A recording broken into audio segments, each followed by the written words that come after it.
ಕೈಬಿಡೇನು ಕೈಬಿಡೇನು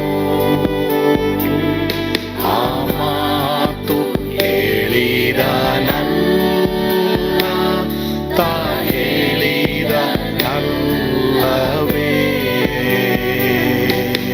ನಾ ಕೈಬಿಡೇನು ನಾ ಕೈಬಿಡೇನು ಆ ಮಾತು ಹೇಳಿದ ನನ್ನ ಹೇಳಿದ ನಲ್ಲವೇ.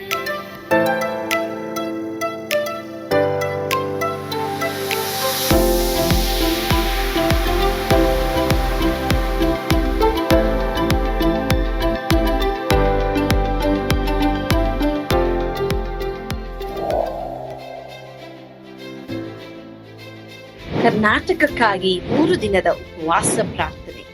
ಹಲವಾರು ಜಿಲ್ಲೆಗಳು, ಲೆಕ್ಕವಿಲ್ಲದಷ್ಟು ಹಳ್ಳಿಗಳು ಮತ್ತು ರಕ್ಷಣೆಯ ಅವಶ್ಯವಿರುವ 6.5 ಕೋಟಿಗಿಂತ ಹೆಚ್ಚು ಆತ್ಮಗಳು ಇರುವಂತ ಕರ್ನಾಟಕ ರಾಜ್ಯಕ್ಕಾಗಿ ಪೌಳಿಯ ಒಡಕಿನಲ್ಲಿ ನಿಂತು ನಾವು ಪ್ರಾರ್ಥಿಸುವಾಗ ನಮ್ಮೊಂದಿಗೆ ಸೇರಿಕೊಳ್ಳಿರಿ. 31 ಜಿಲ್ಲೆಗಳು, 224 ಕ್ಷೇತ್ರಗಳು ಒಳಗೊಂಡಂತ ಕರ್ನಾಟಕ ಕಲಾಚಾರ, ಪಾರಂಪರ್ಯ ಮತ್ತು ಅವಕಾಶಗಳು ಇರುವಂತ ನೆಲ. ಆದರೆ ನಮ್ಮ ವಿಜ್ಞಾಪನೆ, ಪ್ರಾರ್ಥನೆ ಅವಶ್ಯವಿರುವ ನೆಲ. ಎಸೆಕಿಯೇಲ 22:30 ದೇವರ ವಾಕ್ಯವು ಹೇಳುವ ಪ್ರಕಾರ, ಪೌಳಿಯ ಹುಡುಕಿನಲ್ಲಿ ನಿಲ್ಲುವಂತ ಒಬ್ಬನನ್ನು ನಾನು ಹುಡುಕಿದೆನು. ಈ ದಿನ ಆ ಕರೆಗೆ ನಾವು ಕಿವಿಗೊಟ್ಟಿದ್ದೇವೆ.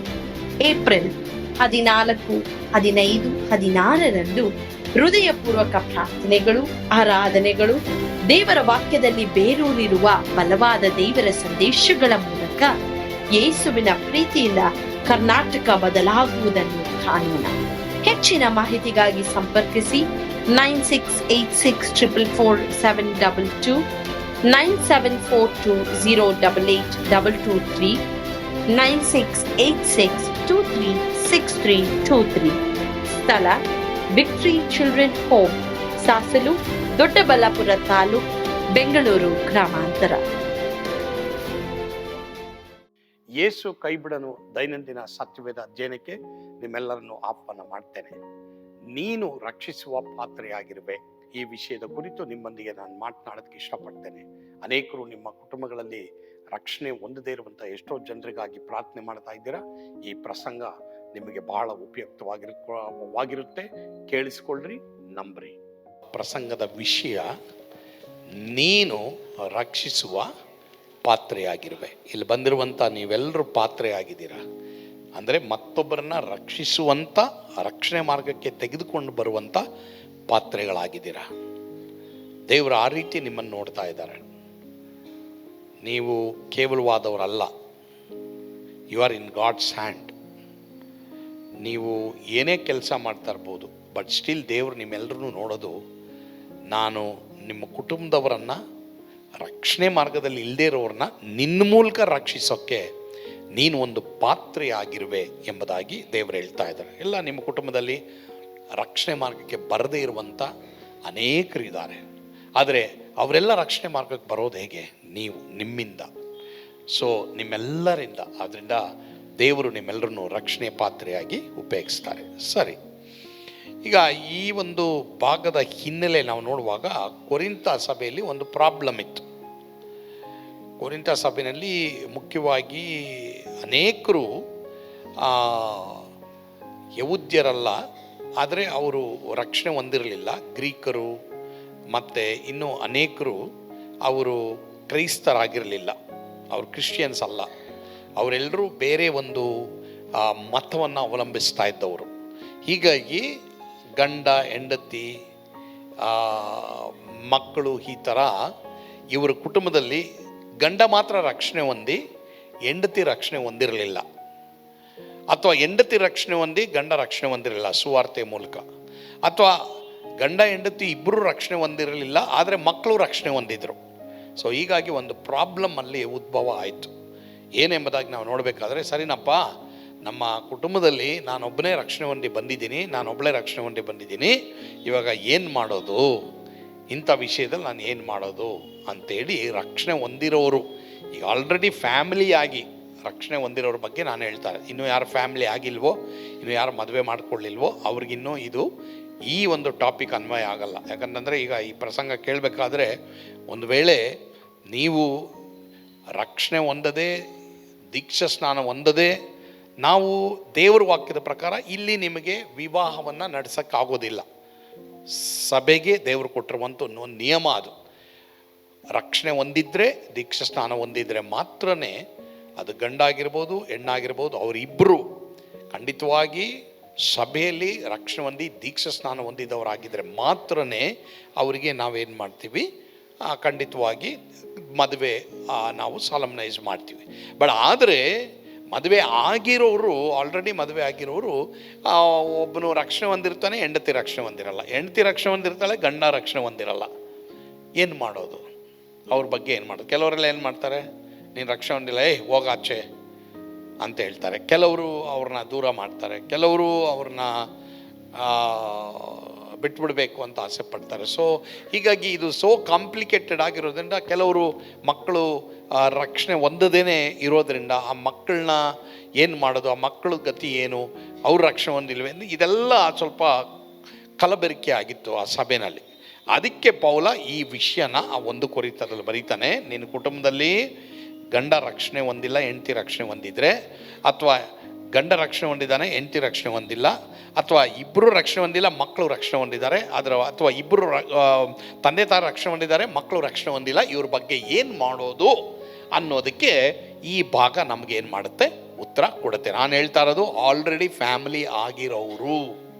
ಫ್ಯಾಮಿಲಿ ಆಗದೆ ಹೋಗಿದ್ರೆ ನೀನು ರಕ್ಷಣೆ ಹೊಂದಬೇಕು, ದೀಕ್ಷಾ ಸ್ನಾನ ಹೊಂದಿನೇ ಮದುವೆ ವಿಷಯದಲ್ಲಿ ನಿಮ್ಮ ತಂದೆ ತಾಯಿಗಳ ಅಪ್ರೂವಲ್ ತೊಗೊಂಡು ಆಮೇಲೆ ಸಭೆಗೆ ಸಭಾಪಾಲಕರ ಹತ್ರ ನೀವು ಬರಬೇಕಾಗುತ್ತೆ. ಹಾಗಿಲ್ಲದೆ ಹೋದಲ್ಲಿ ಮದುವೆಯನ್ನು ನಾವು ಮಾಡಿಕೊಡಲು ಆಗುವುದಿಲ್ಲ. ಆದ್ದರಿಂದ ದಯವಿಟ್ಟು ನೆನ್ಪಿಟ್ಕೊಳ್ಳಿ, ವಾಕ್ಯದ ಪ್ರಕಾರ, ಸರಿನಾ? ಸೊ ಹೀಗಾಗಿ ದಯವಿಟ್ಟು ನೀವು ಗಂಡು ನೋಡ್ತೀರಾ, ಹೆಣ್ಣು ನೋಡ್ತೀರಾ, ನಿಮ್ಮ ಮಕ್ಕಳಿಗೆ ದಯವಿಟ್ಟು ನೀವು ದೀಕ್ಷಾ ಸ್ನಾನ ಹೊಂದಿರೋರನ್ನೇ, ಸಭೆಗೆ ಹೋಗ್ತಾ ಇರೋರನ್ನೇ ನೀವು ನೋಡಬೇಕಾಗುತ್ತೆ, ಸರಿನಾ? ಬಟ್ ಈಗ ಈ ಟಾಪಿಕ್ಕು ಫ್ಯಾಮಿಲಿ ಆಗಿಬಿಟ್ಟಿದೆ, ಬಟ್ ಈ ಥರ ಪ್ರಾಬ್ಲಮ್ ಇದೆ. ಏನು ಪ್ರಾಬ್ಲಮ್ಮು? ಒಬ್ಬರು ರಕ್ಷಣೆ ಹೊಂದಿದ್ದಾರೆ, ಒಬ್ಬರು ರಕ್ಷಣೆ ಹೊಂದಿಲ್ಲ, ಮತ್ತು ತಂದೆ ತಾಯಿಗಳು ರಕ್ಷಣೆ ಹೊಂದಿದ್ದಾರೆ, ಮಕ್ಕಳು ರಕ್ಷಣೆ ಹೊಂದಿಲ್ಲ. ಈ ಬಗ್ಗೆ ಏನು ಮಾಡೋದು ಅನ್ನೋದು ಸಭೆಯಲ್ಲಿ ಈಗ ಪ್ರಶ್ನೆ ಇದೆ. ನಿಮ್ಮೆಲ್ಲರಿಗೂ ಇಲ್ಲಿ ಪ್ರಶ್ನೆ ಇರ್ಬೋದು. 1 ಕೊರಿಂಥದಲ್ಲಿ ಈ ಪ್ರಶ್ನೆ ಇತ್ತು. ನಿಮ್ಮಲ್ಲಿ ಎಷ್ಟೋ ಜನ ಆ ಥರ ಇದ್ದೀರಾ. ಒಂದು ವೇಳೆ ನಿಮ್ಮ ಕುಟುಂಬದಲ್ಲಿ ನಿಮ್ಮ ತಂದೆ ರಕ್ಷಣೆ ಹೊಂದಿಲ್ಲ, ನೀನು ರಕ್ಷಣೆ ಹೊಂದಿದ್ಯಾ, ಅಥವಾ ನಿಮ್ಮ ಮಿಸ್ಸಸ್ಸು ರಕ್ಷಣೆ ಹೊಂದಿಲ್ಲ, ನೀವು ರಕ್ಷಣೆ ಹೊಂದಿದ್ದೀರಾ, ಮತ್ತು ನೀವಿಬ್ಬರು ರಕ್ಷಣೆ ಹೊಂದಿದ್ದೀರಾ, ಮಕ್ಕಳು ರಕ್ಷಣೆ ಹೊಂದಿಲ್ಲ. ಈ ಥರ ಎಲ್ಲ ಪ್ರಾಬ್ಲಮ್ಗಳಿದೆ. ಬಟ್ ಅವ್ರ ಬಗ್ಗೆ ಹೇಗೆ ನಡ್ಕೊಳ್ಬೇಕು, ಅವ್ರ ಬಗ್ಗೆ ನಾವು ಏನು ಮಾಡಬೇಕು ಎಂಬುದಾಗಿ ಪೌಲನ ಹತ್ರ ಕೆಲವರು ಬರ್ತಾರೆ. ಸೊ ಪೌಲನು ತನ್ನ ಅಭಿಪ್ರಾಯವನ್ನು ತಿಳಿಸ್ತಾನೆ. ಓಕೆ, ಸೊ ಈಗ 12 ಮತ್ತು 13ನೇ ವಚನ, ಒಂದು 4 ಕಾರ್ಯ ಇದೆ ಹೇಗೆ ನಡ್ಕೊಳ್ಬೇಕು ಅಂತ. ನಾನು ನಿಮಗೆ ಈ 4 ಕಾರ್ಯ ಮಾತಾಡ್ತೀನಿ. ಸರಿ ಶೀಲಾ, ಈಗ 12, 13ನೇ ವಚನ ಓದಮ್ಮ ಇವಾಗ.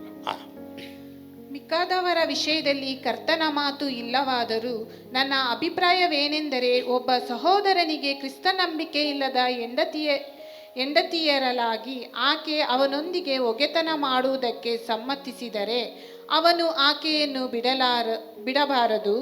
ಒಬ್ಬ ಸ್ತ್ರೀಗೆ ಕ್ರಿಸ್ತ ನಂಬಿಕೆ ಇಲ್ಲದ ಗಂಡನಿರಲಾಗಿ ಅವನು ಆಕೆಯೊಂದಿಗೆ ಒಗೆತನ ಮಾಡುವುದಕ್ಕೆ ಸಮ್ಮತಿಸಿದರೆ ಆಕೆಯು ಅವನನ್ನು ಬಿಡಬಾರದು. ಹಾಗಾದರೆ ಒಂದನೇದಾಗಿ ನಾವು ನೋಡ್ತೀವಿ, ಸಿಮಿಯೋನ್ ಓದು.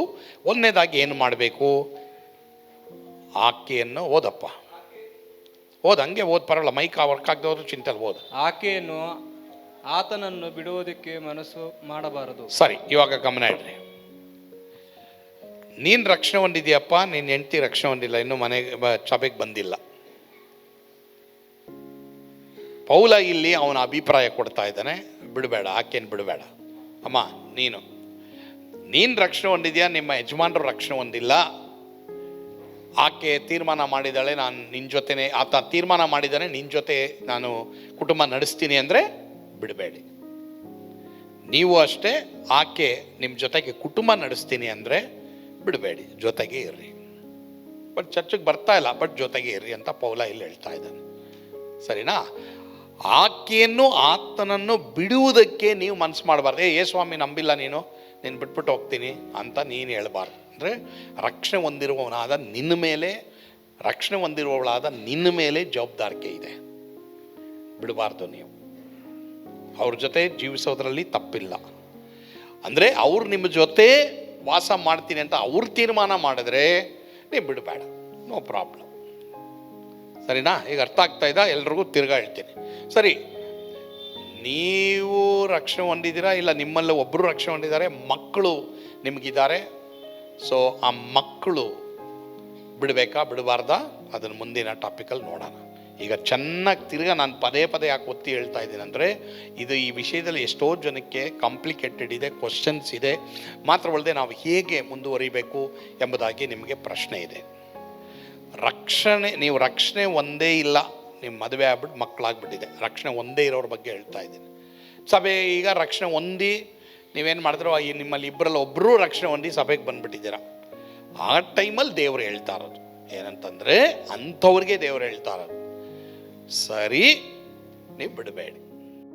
ಪ್ರಿಯ ದೇವರ ಮಕ್ಕಳೇ, ನಾನು ನಂಬ್ತೇನೆ ಈ ಒಂದು ಪ್ರಸಂಗ ನಿಮಗೆ ಭಾಳ ಉಪಯುಕ್ತವಾಗಿತ್ತೆಂಬುದಾಗಿ. ಒಂದು ವೇಳೆ ನಿಮ್ಮ ಕುಟುಂಬದಲ್ಲಿ ಯಾರಾದರೂ ರಕ್ಷಣೆ ಹೊಂದದೆ ಹೋಗಿದ್ರೆ, ದೇವರು ನಿಮ್ಮನ್ನು ಒಂದು ಪಾತ್ರೆಯಾಗಿ ಉಪಯೋಗಿಸ್ತಾರೆ ಎಂಬುದಾಗಿ ದೇವರು ಇವತ್ತು ನಿಮ್ಮೊಂದಿಗೆ ಮಾತನಾಡ್ತಾ ಇದ್ದಾರೆ. ಹೀಗಾಗಿ ನಿಮ್ಮನ್ನು ಒಂದು ಶುದ್ಧವಾದ ಪಾತ್ರೆಯಾಗಿ ಒಪ್ಪಿಸ್ಕೊಡ್ರಿ. ನಿಮ್ಮ ಕುಟುಂಬದವರು ರಕ್ಷಣೆ ಹೊಂದುವ ಹಾಗೆ ಕರ್ತನ ಕೃಪೆ ಕೊಡ್ತಾರೆ. ಪ್ರಾರ್ಥನೆ ಮಾಡೋಣವಾ? ಪರಮ ಪ್ರೀತಿಯುಳ್ಳ ತಂದೆಯಾದ ದೇವರೇ, ಇವತ್ತು ಯಾರ್ಯಾರ ಕುಟುಂಬದಲ್ಲಿ ಇನ್ನೂ ನರಕದ ಶಾಪದಿಂದ ಬಿಡುಗಡೆ ಆಗಿಲ್ವೋ, ರಕ್ಷಣೆ ಹೊಂದಿಲ್ವೋ ಅಂಥವರಿಗಾಗಿ ನಾವು ಪ್ರಾರ್ಥನೆ ಮಾಡ್ತೇವೆ. ತಂದೆಯಾದ ದೇವರೇ ಸ್ವಾಮಿ, ಯಾರ್ಯಾರು ಅಯ್ಯೋ ನನ್ನ ಕುಟುಂಬದಲ್ಲಿ ಇನ್ನೂ ಅನೇಕರು ರಕ್ಷಣೆ ಹೊಂದಿಲ್ವೇ ಎಂಬುದಾಗಿ ದೇವರೇ ಪರಿತಪಿಸ್ತಾ ಇರೋದಾದರೆ ಅವರಿಗೆ ನೀ ಕೃಪೆ ಕೊಡು, ಬಿಡುಗಡೆ ಕೊಡು, ರಕ್ಷಿಸುವಂಥ ಪಾತ್ರೆಯಾಗಿ ಮಾರ್ಪಡಿಸು. ಯೇಸುವಿನ ಹೆಸರಿನಲ್ಲಿ ಪ್ರಾರ್ಥಿಸ್ತೇವೆ ಸ್ವಾಮಿ, ಆಮೇನ್. ಕರ್ತನು ತಾನೇ ನಿಮ್ಮೆಲ್ಲರನ್ನು ಆಶೀರ್ವಾದ ಮಾಡಲಿ. ಯೇಸು ನಿಮ್ಮನ್ನು ಕೈ ಬಿಡನು.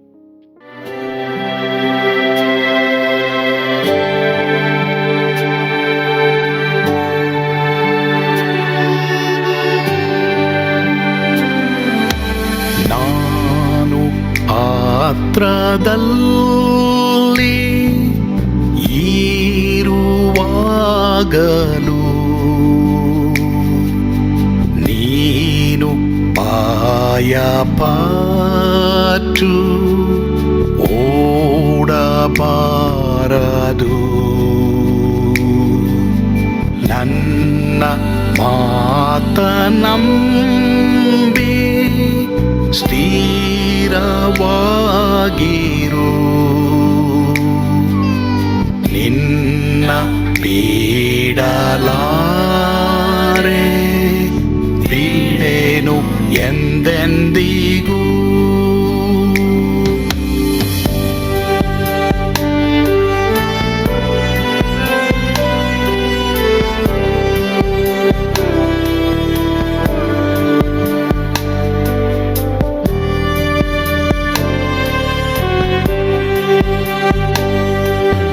ನಾ ಕೈ ಬಿಡೆನು, ಕೈ ಬಿಡೆನು. ಆ ಮಾತು ಹೇಳಿದನಲ್ಲ, ತಾ ಹೇಳಿದನಲ್ಲವೇ.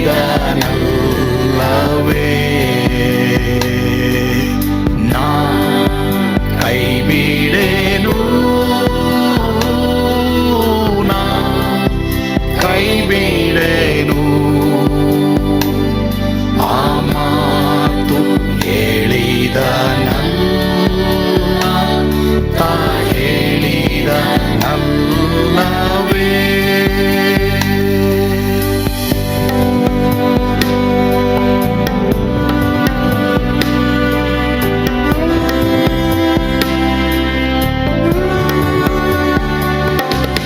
ಸುತ್ತಲೂ ಹೂಗಳು ಬಾಡಿ ಹೋದರು,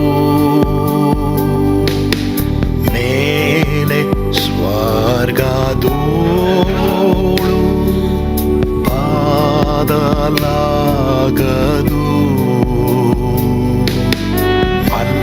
ಅಲ್ಲಿಂದೇಸು ಸ್ವಾಮಿ ಬಾರುವಾತನು. ನನ್ನ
ನಿಂತು ಹರ್ಷಗೊಳ್ಳುವೆ. ಸ್ವಾಮಿ ನೀಡಲಾರ, ಸ್ವಾಮಿ ನನ್ನ ಕೈ